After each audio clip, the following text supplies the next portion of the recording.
కళ్ళ నిండా కుళ్ళుతో నిన్ను చూసే వాళ్ళకి నీ కష్టంతో పనిలేదు. మనసు నిండా ప్రేమతో నిన్ను చూసే వాళ్ళకి నీ లోపాలతో పనిలేదు. కడుపు నిండా ద్వేషంతో నిన్ను చూసే వాళ్ళకి నీ మంచితనంతో పనిలేదు. గుండె నిండా అభిమానంతో నిన్ను చూసే వాళ్ళకి నీ తప్పొప్పులతో పనిలేదు. రక్తం నిండా కోపంతో నిన్ను చూసే వాళ్ళకి నీ పశ్చాత్తాపంతో పనిలేదు.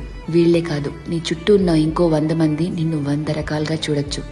వాళ్ళందరూ వాళ్ల లోపల ఉన్న ఎమోషన్తోనే నిన్ను చూస్తారు. నిన్ను నిన్నుగా చూడగలిగేది ఆ పైవాడి తర్వాత నువ్వు మాత్రమే.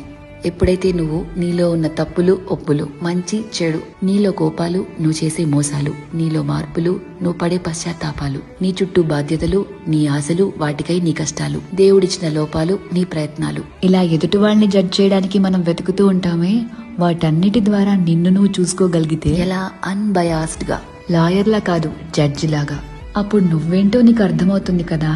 అదే సెల్ఫ్ అవేర్నెస్ అంటే.